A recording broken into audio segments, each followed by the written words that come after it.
So no scripted part on the back end of this. No. We'll get it on next week, Is guys. Well, if you guys let me know what works.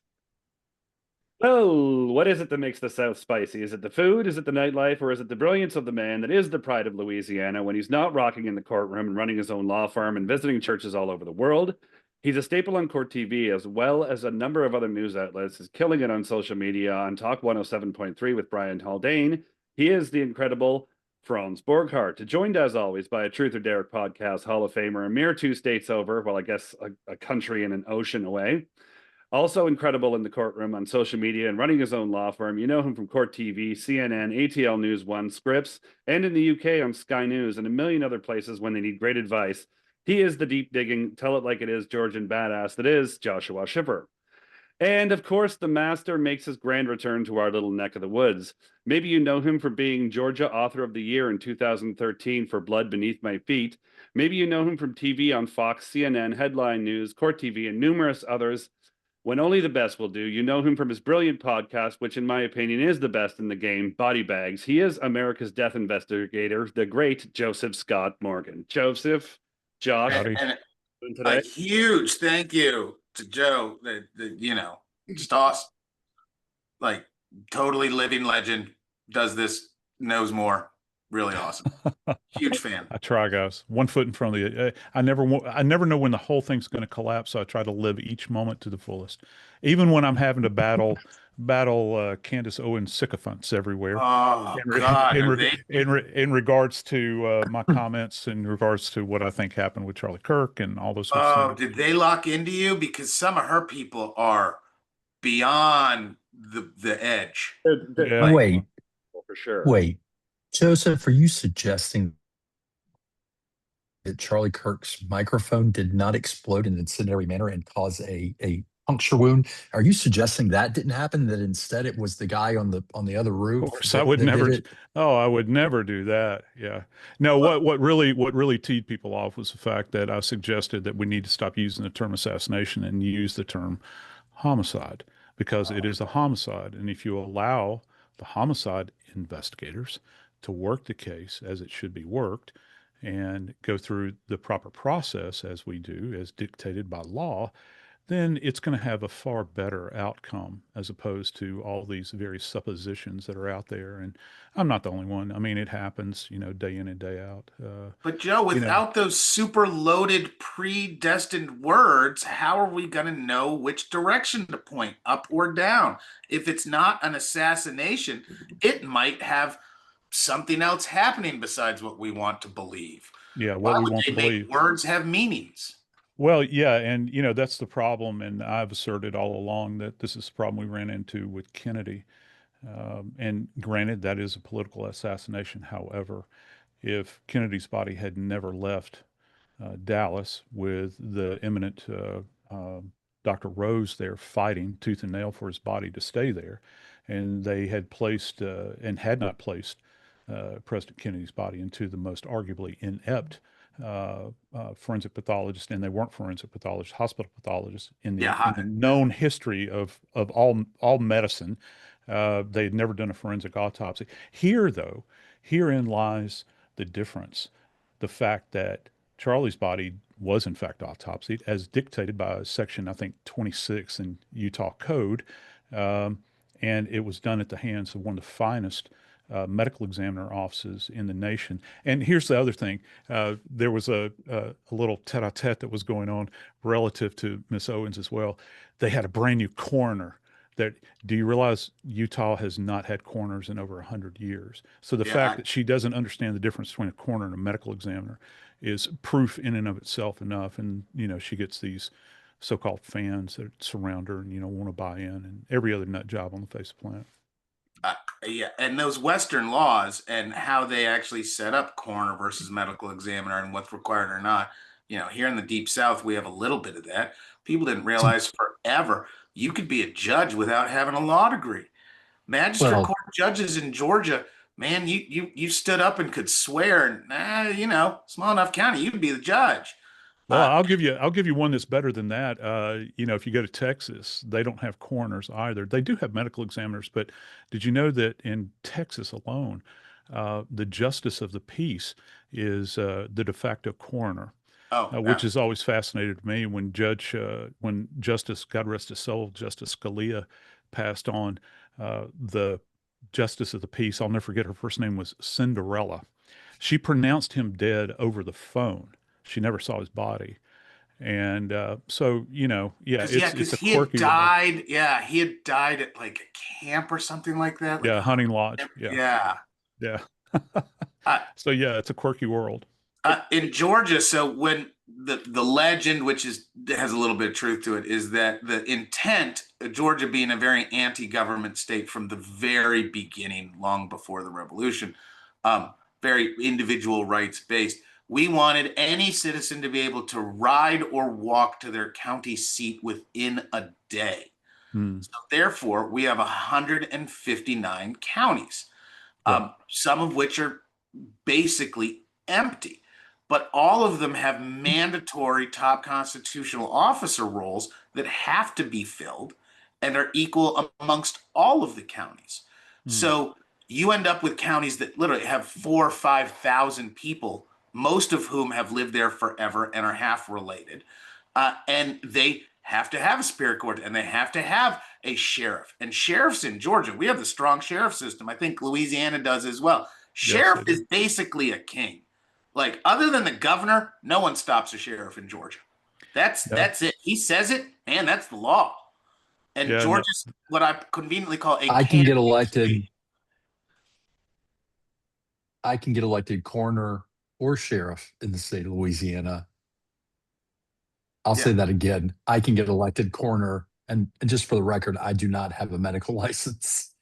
So in Georgia, when I was working there, started my career actually in Louisiana in Jefferson Parish, but when I was working in Georgia, I was assigned to the GBI for a while and came across some really interesting dynamics there. Down in South Georgia, there was actually a county that had a coroner, right? And he owned the local funeral home. He was the elected coroner, and his son was the deputy coroner, and that's okay. But his son was the coroner in the adjacent county, and his dad was the deputy coroner in said county as well. So it was, and of course they get a slice of both pies relative to the business as well, which is it's problematic as well. All the way around. So yeah, there are a lot of nutty laws, but back to Utah. Utah is one of those states where they don't have a coroner, just like New Mexico, Oklahoma, for instance. They don't have coroners at all. And here's the interesting part, for me at least. I'm not anti-law enforcement. I teach cops all day. I was teaching a room full of them today. The beauty is that in those states, most of the time, the state medical examiner's office is administrated by the health department, which is perfect because the lion's share of deaths that we make inquiry into are some kind of natural disease. The number one killer in the world is heart disease. I mean, we handle all the homicides, the suicides, accidents, and undetermineds, and we make those rulings. But, if you have this unbiased, that's not fettered by law enforcement, where, like GBI in Georgia, the chief administrator for the GBI is also the boss of the state medical examiner. Yep. So, that can be problematic. It certainly can. And there's only one boss above them, which is the governor, and it becomes a real small room very, very quickly when stuff needs to get dealt with. Yep. It's a select group. Side question: is Utah still doing the firing squad option for death penalty? Yeah, okay, the prosecutor actually made that statement in regards to this kid that is the accused.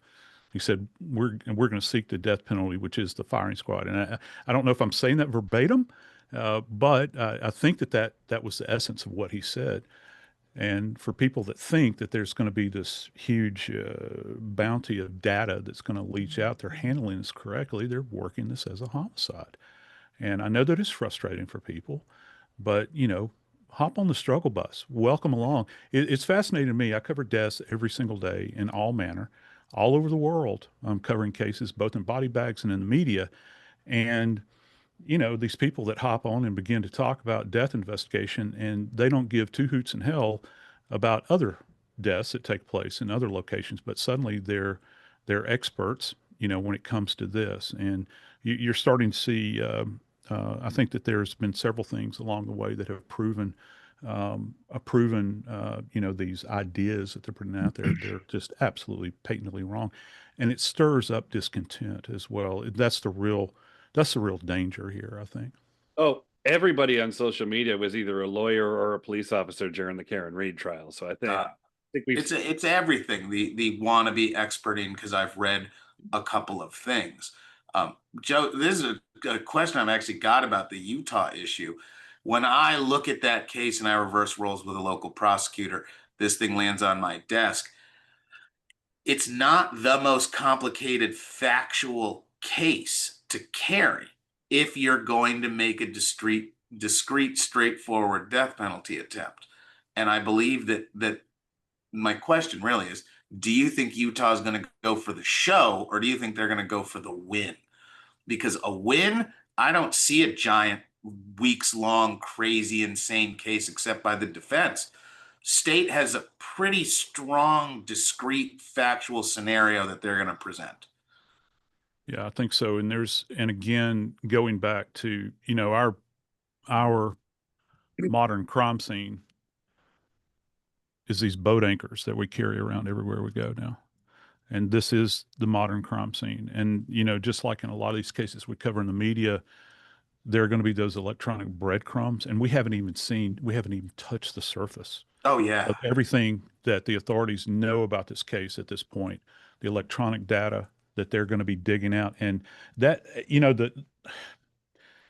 the trauma information that's going to be released relative to the trial is one thing. Okay, the ballistic information, the specific causality factors, the structures that the round passed through, all those sorts of things. Yeah, that's going to be very very damning, I think. But what will be, even in my opinion, again, just my opinion, I think what's even going to be more damning are going to be these communications, things that were talked about in, discussion groups and peripherally associated subjects that, there may be people that were working with this individual. I have no idea. And I don't know that we will. There might be other indictments handed down. I have no idea. Perhaps, I don't know. But I think that all of that data taken along with what is going to be discovered, or what was discovered at autopsy and has yet to be released, that put together is going to be a very tight package. It's going to be a really hard hill for the defense to climb. Now, whether or not they're going to go for the gold here and actually go forward with the death penalty, that's another can of worms. I'm going to make a prediction. Yeah. I'm going to make a prediction. It's October 23rd, 2025. It ain't ever going to get to trial. I think it's a life plea. I think wife comes in. It's a life plea. She's already done the very telegraphed Catholic, I don't want his death on my leisure. I'll let the government decide. First to forgive. Yeah. Mm-hmm. And I think sincerely, I think that she will tell the prosecution at some point, Charlie wouldn't want this guy put to death.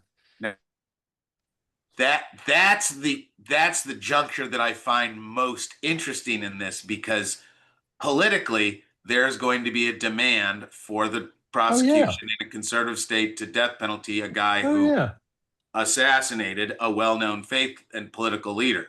That's going to be an unending drumbeat, and refusal to do that regardless of justification is going to upset certain people. It's just going to light up the people we know.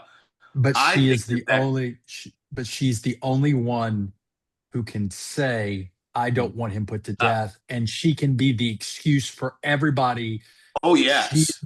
She can, all these conservatives are going to say, you know what? We have to respect her wishes, even if we fundamentally disagree with it. That's what I wonder how the messaging handling is going to happen, because she's clearly sophisticated. I'm going to say they're more sophisticated over on their side than the state is in Utah. They know a lot more about how to get the message out, what message they want. And I think that it's what their eventual message is that's going to dominate the prosecution, because I don't see them being really into a long drawn out trial that goes through Charlie Kirk's entire life, because as wonderful and as people are going to say, everybody's got some stuff that comes out during deep sifting litigation that's uncomfortable. It's one of the best attacks good defense lawyers have is it's a shame, but I got to put the victim on trial, but the victim's on trial. And it's like the kids in Florida, that last case where they ended up giving the guy life because they didn't want to get into what the victims were doing. It's my belief in Kohberger. If Kohberger had gone death penalty, those poor 4 kids would, in certain, guess what? Young people at college already, man, can be put reflects poorly. So real threat that subsequently prosecution, literally how bad them.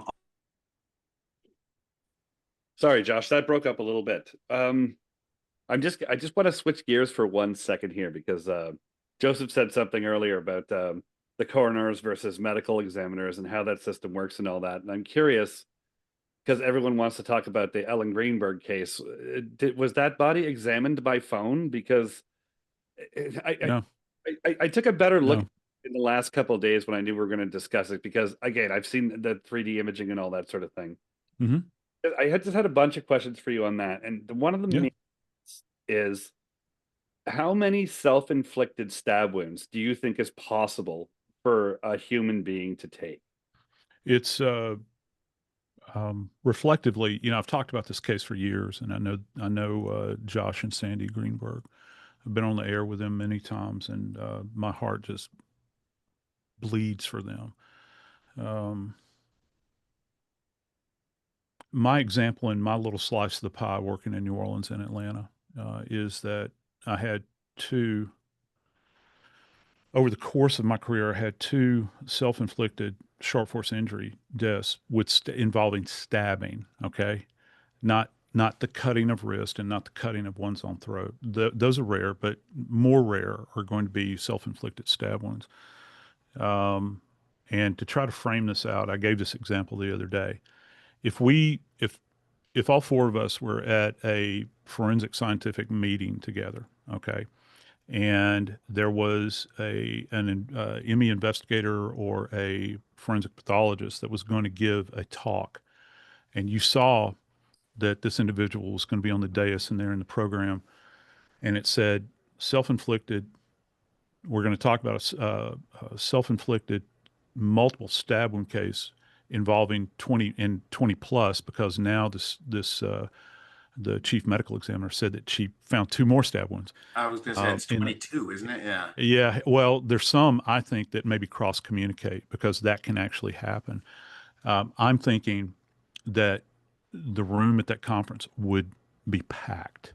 This is a type of thing. It's so rare. It's rare as hen's teeth. You don't get these kinds of cases. So I'm not dancing around your question, Derek, but it's when I was talking at CrimeCon, I was on stage with Nancy and we did a presentation on Ellen's case, and I asked the crowd. I think we had like 3,200 people in the room, and I was like, "How many in here have ever had a paper cut?" And everybody kind of giggled and raised their hand. And well, when that occurs, you get and they're horribly painful. When that occurs, we react immediately, and that's because those pain centers are firing. Consider that, and then think about, running a steel blade into your body 20 times now, 20 plus times now. You look at it from that perspective, and you think, well, the next obvious question, was she in some kind of psychotic state where, there's been some things that have been put out about the regulation of medication, what type of medication she was on. Well, she had depression, she had anxiety. I think that describes about half the population in the world right now. I was going to say broad. Yeah, and are they currently medicated? Yeah, there's a lot of people that are medicated, but we're talking about over and over and over again. And my contention has always been that and this is just the pathology part of it. Biomechanically, it's very difficult to do this. And, I even asked the crowd at that time, attempt right now to pretend that you have a knife in your hand and you're trying to reach behind your head and reach all these points of contact. It would seem that would be very, very implausible from my perspective. And then you get to the administrative part that's very troubling to me, and it's quite sinister, actually, because you've got, after the initial rendering with Marlon Osborne, load those many years ago, 2011 now, after he had decided that this was, in fact, and he had ruled, which I think was correct at the time, he ruled that this was a homicide. And then he goes into this non-documented meeting with a prosecutor and the police, and suddenly he comes out of the meeting and his decision is changed. I've had a lot of cases, not a lot, I've had several cases in my career where they started out with a suicide. You guys have heard the term staging. Starts out with a suicide, and then it's changed to homicide. I cannot for the life of me recall another case where I've had a homicide changed to suicide. And not only that, they danced around with this idea of making this undetermined for a while. Fellas, we've only got 5 manners of death. We're not like lawyers. We don't have this huge canon of law to choose from. We've got 5 choices. You got suicide, accident, undetermined, homicide, natural. All right. Well, now you've got a group of people that this is what they do in the medical legal community. And you're talking about 3 manners of death. You're going to try all 3 of these, and see what works. And anytime you make changes like that, particularly at a professional and a technical level like this, it really starts to raise eyebrows. It certainly raises eyebrows, I think, in the forensic community. When you kind of dance around with this, over and over again. There are other little oddities along the way too that, like. Just want to throw Franz. Yeah, sure.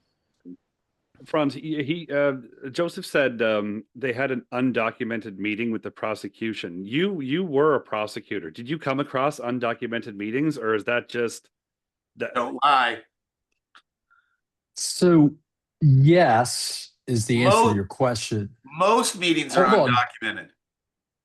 Hold on, but understand, I never had the authority to look at the examiner or decision maker with regard to the cause of death and say to them, it's not a fucking homicide. I never had that authority. I at most could get a conversation of, Joseph, I don't understand how you're coming to this conclusion, and the way I would have phrased it is, and my worry is, one, I don't know that a grand jury is going to understand it, and more accurately, I don't know how I'm going to get this to the finish line and convince a jury. Because look, let's not mince words. When you have a meeting undocumented where he goes in with one determination and comes out with another, I love that. Josh and I are like, hey, that's my closing argument right there. Literally, the moment the decision changed after the undocumented meeting, I got 25% of my juror who's going to quit just hearing that. And that's one of the tough things that goes into the subsequent remedial review of findings. And it's why MEs and all that are so important, because of their independence. You're hoping that they are free from interference, specifically from people who may have an interest in a murder case or some other pathway forward. And we know I concur with what you're saying. Here's the problem with this from the medical legal perspective. If you change your rendering, okay, just talking about the science alone, there needs to be a document to explain why you've changed the rendering. Okay, and I'm just talking about, look, as a medical legal guy, don't take this the wrong way, guys. I could care less about justice. That's somebody else's department. That's not my interest. If I'm doing that, then I'm in the wrong occupation. All right. My interest is the truth of science. And, they talk about how court is based on a conflict model, and it is. And in the medical legal world, we're very used to being in a conflict status, not just with families and not just with defense attorneys, but also with prosecutions. I mean, prosecutors, we've had that, where you go into a meeting with a prosecutor and they're like, look, I don't understand how y'all are coming to this conclusion. We're not moving forward with this. You can rule it like you want. we're not pursuing this. And that's cool. You know, that's cool. But based upon our standard, our scientific standard that's set forth, that, by the way, if you're a board certified forensic pathologist, you have to meet a certain standard and make judgments upon this. This is what you go through fellowships with or for. You need explanation as to why you've done this. And this is why their chin's hanging out over this thing, and why this is problematic, you know. And that's why the specter of the idea undue influence from two political entities, a law enforcement, which is more of a bureaucracy, but let's face it, it's politically influenced, and certainly a prosecutor's office is certainly politically influenced. And so, and then you've got this appointed medical examiner, you know, that's oil and water. That's very difficult. And there's other irregularities. You know, he says in his report that he took a sample, or a neurological sample, to Dr. Lucy Rourke. If you don't know who she is, if neuropathology had a Mount Rushmore, Lucy Rourke's face would be on it. She worked at UPenn Med, and she's one of the most renowned in the world. Certainly, one of the most renowned female neuropathologists. He says that he physically walked over and handed her the sample. She says, I don't have any record of this. This never occurred. And so he's asking for a consult at that point in time. Well, if you do that, again, documentation, that's something that, and I worked in a program in Atlanta where we trained forensic fellows. You don't just learn the pathology in forensic pathology. You don't just learn the trauma pathology.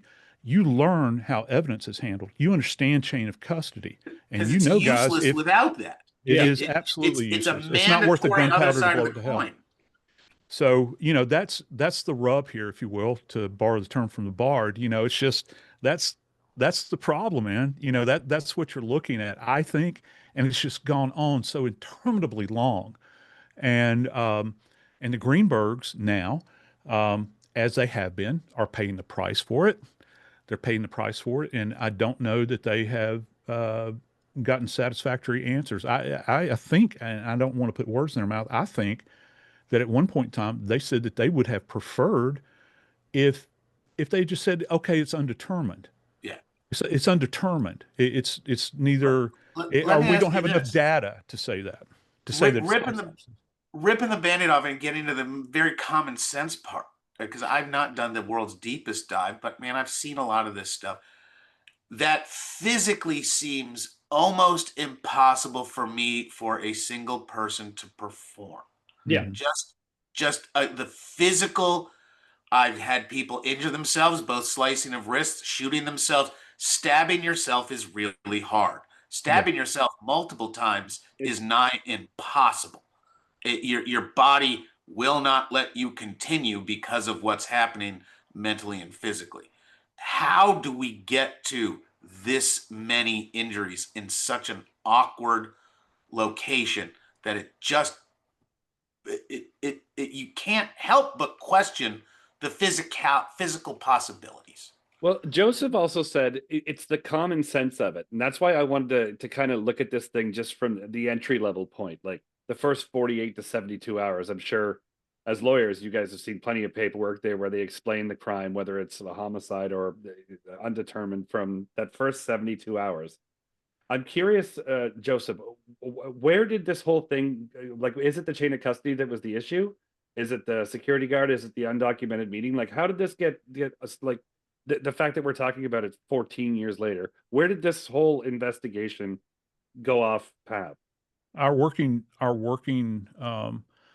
idea with any death, and I don't care if it's an 88-year-old bedridden grandma, our working premise is that all deaths are homicide until proven otherwise. And from what we have heard time and time again, it seems as though that when the police investigators arrived, that they had in fact determined in their minds that this was a suicide. And once you shut that door and you do not process the scene as if it is a homicide, the days for processing the scene as a homicide, well, that walked out the door. That walked out the door as soon as you made that determination in your mind that this is a suicide, because you handle these deaths completely different. It's almost like a pyramid. And you start at the top with homicide and you work your way down. You begin to eliminate things along the way. And I can't see how, because the scene was released the next day. It was Yeah, I was actually gonna say clean. It it was was a actually clean. messy, crappy investigation from the get-go. So Yeah. And so, yeah, you're bespoiling the investigation from Jump Street, and that is a real problem. Now, I will say, in the defense of the ME investigator was physically at the scene, and they did a very, very thorough report at the scene. They talked about the evidence. I feel as though that their report was uh, stellar compared to what Philly PD did. And their eye was on the detail of the science. But it's when the body gets back, her body gets back to the Philly ME, and you've got Osborne that's actually doing the autopsy. He drew that conclusion after observing the body. He tracked the wounds. He looked at the position of the wounds. He does a pretty good job describing them. There was one insult that's going to be in like I can't recall right off the top of my head, fellas. I'm sorry, but like the C2, C3 range, where the blade actually brushes up against the dura layer, which is the sheath that encapsulates the dura, actually encapsulates the brain and spinal cord. It runs the entire length of the body. And the conclusion that was drawn later, again, by a person that was hired by the ME, she looked at the specimen, and again, this is only in a deposition. She doesn't write a follow-up report to this, and she says that she saw no presence of hemorrhage posteriorly. Well, scientifically, when you hear about an insult and it doesn't have hemorrhage, the conclusion that you arrive at is that this is a post-mortem insult. And that in and of itself, again, that's another one of these kind of granular things that comes into place throughout the entire narrative that's being put out. This is, you don't have many choices here, guys. I think that you either land on total ineptitude or you've got some kind of deception that's going on. And so, I don't know, people are free to make their choice. And is it that fit, as I see this is a professional battle that other professionals don't want to call out the professional because it invalidates and creates so many problems. We've had lots of instances where institutional statements have been refuted due to fraud and abuse. And we all know about the breath testing cases from out West. And do you think that the politics of death investigations have taken kind of over from the truth here? Because I keep seeing this doubling down that, nope, it is a suicide. And now we're going to have more people confirm it's a suicide. Will y'all stop talking about this, please, and go away, is really what I feel. And I haven't been answered appropriately by anything. Do you think that cover up is that strong? Is it strong enough to really punctuate this conclusion like that?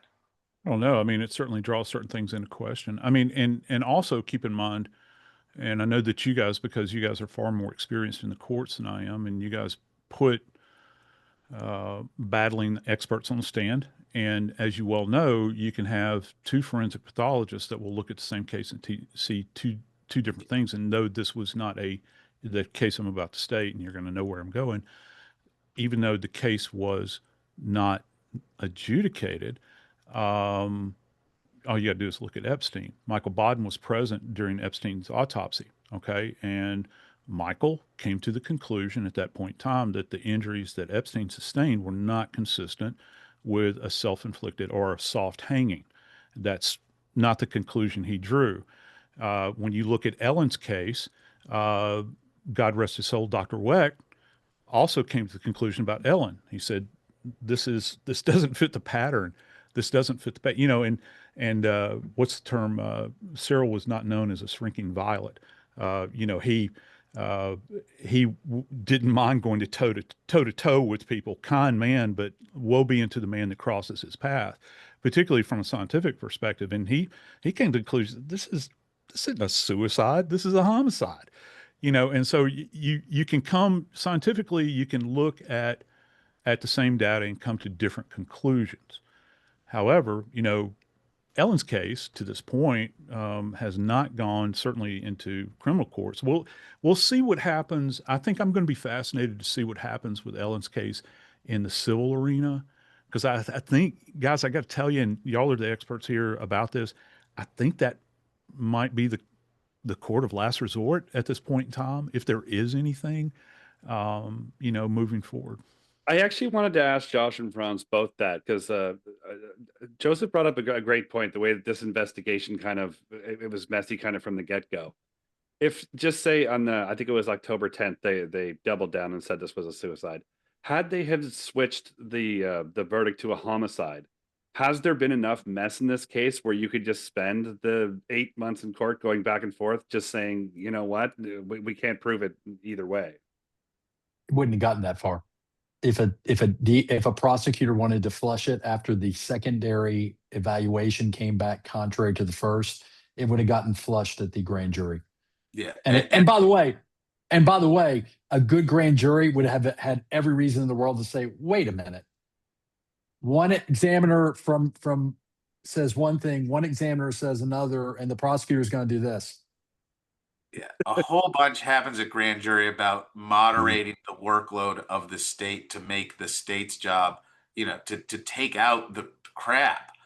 And really, this case would land on most prosecutors' desks, and they would see that change.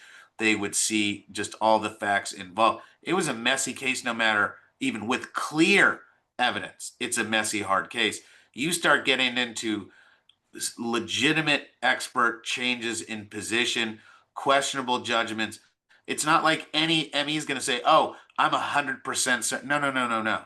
You can get them to talk about, hey, this other person's opinion, that you're not calling them a liar. You're saying that it's just different from your opinion as an expert, right? And it's not proving anything. It's showing that there's room for other considerations. And when you get to murders, when you get to big cases, juries take that super serious. And if very smart, non-attacked, don't beat them up experts have reason to disagree, ladies and gentlemen, that's your beyond a reasonable doubt. It doesn't exist. You can't. I know there's a death. There is someone that is more responsible. We don't have that truth in front of us. And what we can deal with is the truth in front of us. It's why the system set up for the state has to provide you all the evidence plus a little bit for beyond a reasonable doubt. And if there's a legitimate question from a legitimate expert whose business it is to know this and has reviewed it, and they're two very smart people saying, man, I can't tell you he's 100% wrong. And you can artfully present that many ways. The jury's just gonna acquit, because that's all you're gonna point at. You don't even have to get angry with it. It's the smartest people in the room can't agree this is what happened beyond a reasonable doubt.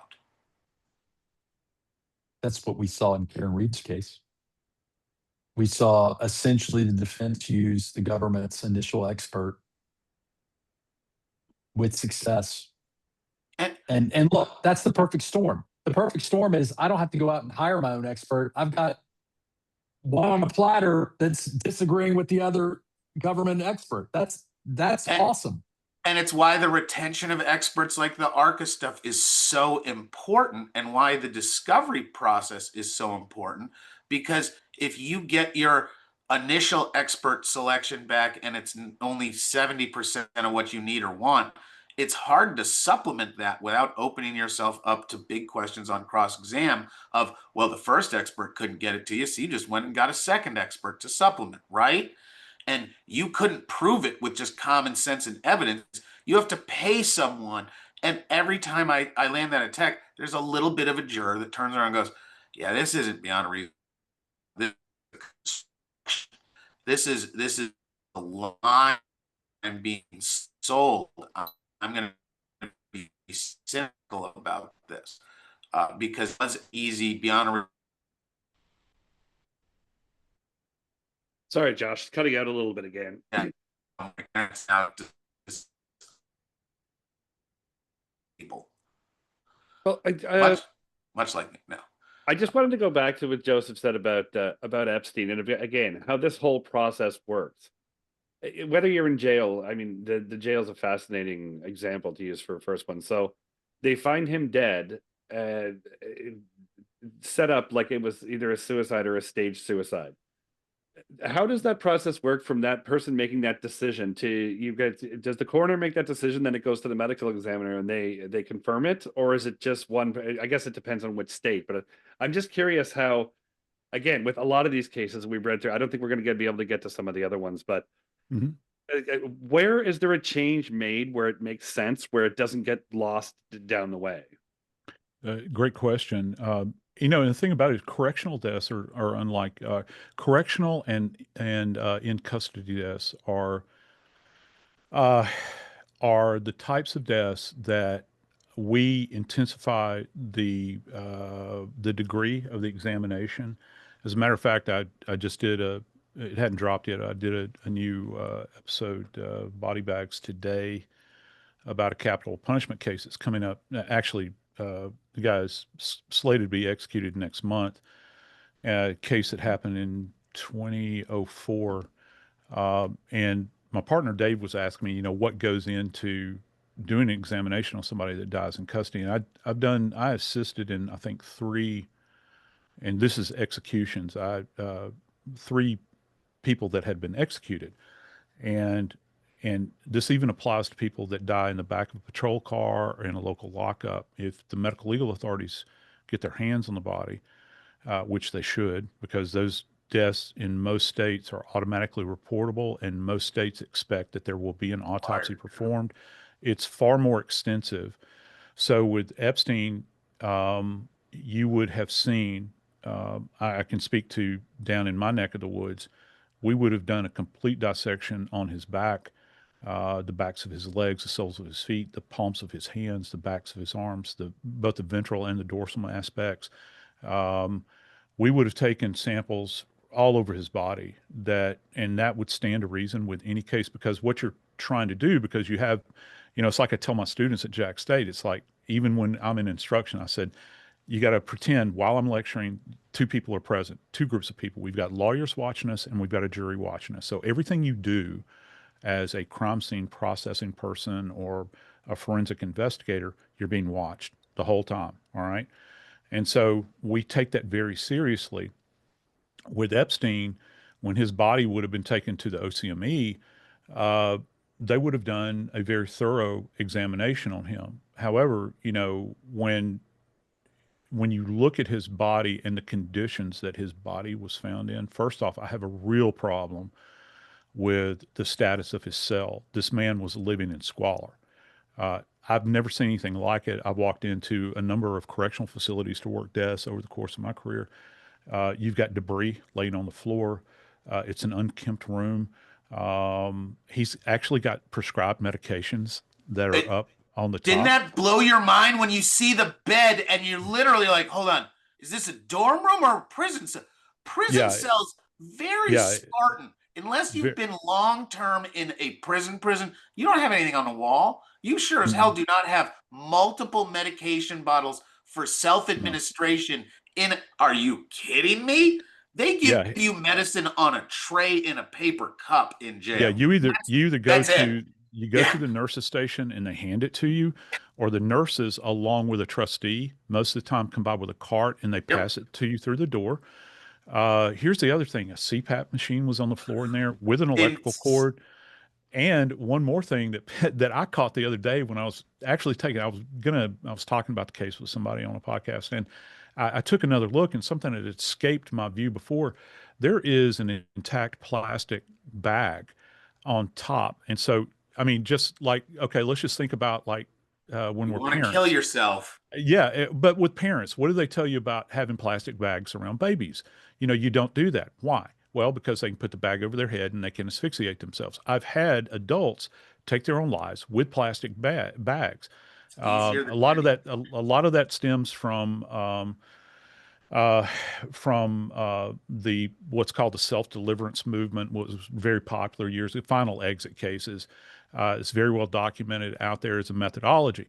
And just the squalor. Now, when you look at his injuries, just the external injuries that he has, we look for something in hangings, suspended hangings, and even soft hangings that's referred to as tenting, T-E-N-T-I-N-G feature, which is where if you have a fixed ligature fixed above you, you get what's referred to as a tenting position, and it's like a pup tent. That's what it's not like tenting on windows. Okay. So it goes up and it creates a furrow in the neck that goes upwards. You have an apex up here that doesn't exist. When you look at his neck, he's got actually two, if I remember correctly, two abraded areas that are what are referred to as circumferential that go around the neck, and they're running, guys, they're running parallel to the shoulders. Shoulders, They go and not back up. like this. He's also got a pretty significant contusion on his right posterior back, upper back, like right here on his shoulder at the base of his neck. It's about that size. There's so many irregularities with that case. It would give most people pause, when you take a lot. And I don't want to put words in Michael Bond's mouth, but I can only imagine he's standing there and he's looking he's looking at what he's seeing and he's thinking, wait, this doesn't match up with anything I've seen. And he was the state ME for New York. The rumor that I've heard, and this is speculation, and I hang out in some weird corners, is that it looks like a from the behind guillotine or choking more than anything else. And that's a relatively easy thing to stage. It doesn't take a long time. But he did not kill himself. Yeah. I'm just everybody that knew him, he is not a guy that goes down like this. And he had the goods. Oh, he yeah. was not there rotting away. This is a guy done time before. He knows there's another side, and he was very successful on the other side. I more than ever believe that he was taken care of by someone, because that list gets longer every single day. It's like Franz said, he's the perfect example of somebody with the financial bandwidth that can just make that last forever. Every time you bring something out like that, that would be his day in court. He could have had 1,000 of them. Yeah, you're right. I guess, whatever it would cost to get rid of him inside jail was probably a lot less than it would have been to get rid of him outside and make sure that that list never sees the light of day. Well, if I could just briefly, and I promise I'll keep it brief, the internal injuries that he sustained, and you guys have heard this. We talk about it all the time on television. Going with Vinny, and we talk about this, on Court TV. He's got one of the greater horns of his hyoid is fractured, which is inconsistent. I was just about to ask you about that. About to ask you about that. So it's fractured and snapped off. And the hyoid, for folks that don't understand, just a quick primer, the hyoid is the only non-articulating bone in the human body. And it's kind of, some people will say, forensic pathologists, when they get on the stand, they'll use the term bird-like. And it's kind of like delta wings, essentially, but more rounded. Or they'll say horseshoe-shaped. And so it's got two horns, and it's got two greater horns and two lesser horns. Well, one of the horns is actually snapped off. That's inconsistent with hanging. And also the thing that kind of gets glossed over is that if you go into his trachea, adjacent in his windpipe down lower, you've also got two linear fractures, and they're in the vertical plane. So you've got two adjacent fractures here and here. These two ends, the hyoid essentially sits up here because its sole purpose is to anchor the tongue in the back of our throat. It's why your tongue can basically lift itself up. Exactly. And people will say, well, they swallowed their tongue. People cannot physically swallow their tongue. It will retract into the back of their throat, but it keeps it in place. So these two events here, and then if you want to count them as a second one, I kind of feel like it's a third one, a 2 and a 3 right here. These are non-associated events right here. These are These are two separate events, maybe three. Okay, right here. And again, that gives us pause as well. And I've heard people actually say, "Well, you don't understand." And I think even the chief medical examiner said that he's got a man his age, he's got significant ossification in his hyoid. That's hyoid, and it wouldn't take too much for it to have fractured. Okay, if that's what you're selling, that's fine. I don't know that I'm going to buy it, but that's what you're saying, and that's cool. But yeah, again, this is another case where you look at it, and it's kind of you're telling me that the science has led you here. This is what we're landing on, and apparently we have. So there you go. Well, Joseph, you actually looked at cases where somebody was either strangled with somebody's hands or with a garage, as Josh said. Yeah. Like if you just looked at the not Epstein, nothing like that. If you just looked at the simple paperwork on this and you looked at all the facts and all this, based on everything that you know, how did he die? Oh, I think that it was an asphyxial death. Even when you see, and here's another one. You know, we were talking about these people that it cracks me up. These people that say that wasn't his body that they took photos of, you know, going into and out of the, coming into the emergency room. Just when you see the image of him being wheeled in, he's in a cyanotic state. He's got like heavy congestion from here up. Actually, if somebody's in congestive failure, like congestive heart failure, many times from the nipple line up, the head and the chest will turn purple in color. His head is purple.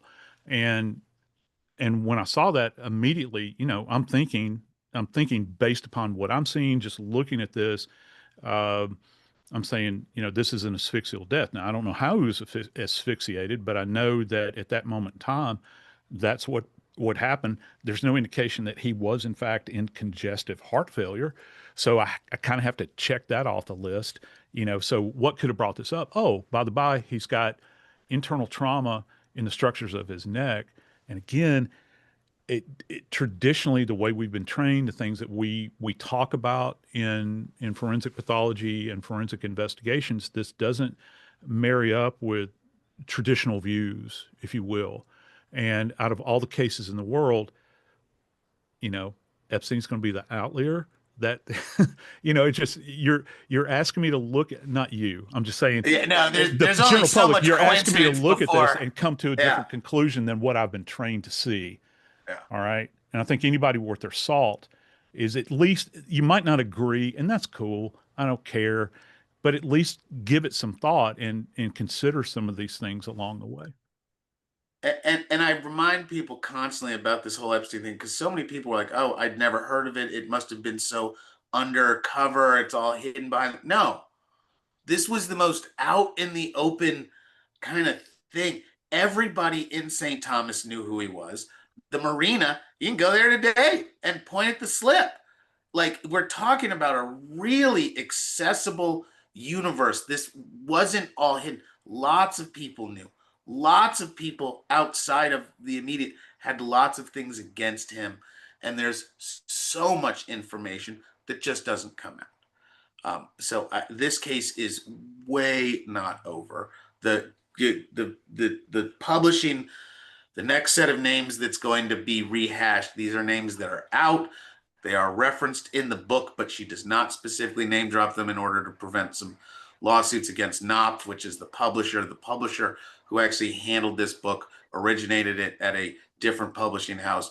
It has been thoroughly vetted by the lawyers. They were not going to name names, but those names are going to be in the next news cycle. They're already coming out again, and they're names from prior legal proceedings, but there's going to be fallout, especially at the university level, because some of these connections are just going to keep going out. More and more people are going to get wrapped in. And the longer that President Trump continues to kind of hide the ball that we all know is out there, people aren't giving this up. My real question is the allegations involved in Jeffrey Epstein's life, the third rail of the against the uniparty politics. It's the first issue where I don't care what side of politics where on the spectrum you land, you probably have a pretty firm opinion as to whether you have the truth or whether it's still all hidden and what you want next.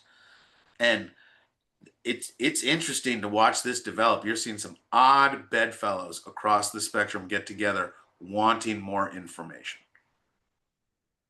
For more Joshua Schiffer, maybe you need advice, maybe you need a lawyer, you go check him out on Twitter at Lawyer Schiff, on Instagram at Lawyer Schiff, or at www.jdgrouplaw.com, or just reach out to me and I'll get you together for another spoonful of Franz Borghardt, all the way from France. Thank you, buddy. Check him out on Twitter at Borghardt Law, on Instagram at Franz Borghardt, and for legal stuff at www.borghardtlawfirm.com. And go for more JSM, go buy the book Blood Beneath My Feet, which I do desperately want to talk about one day.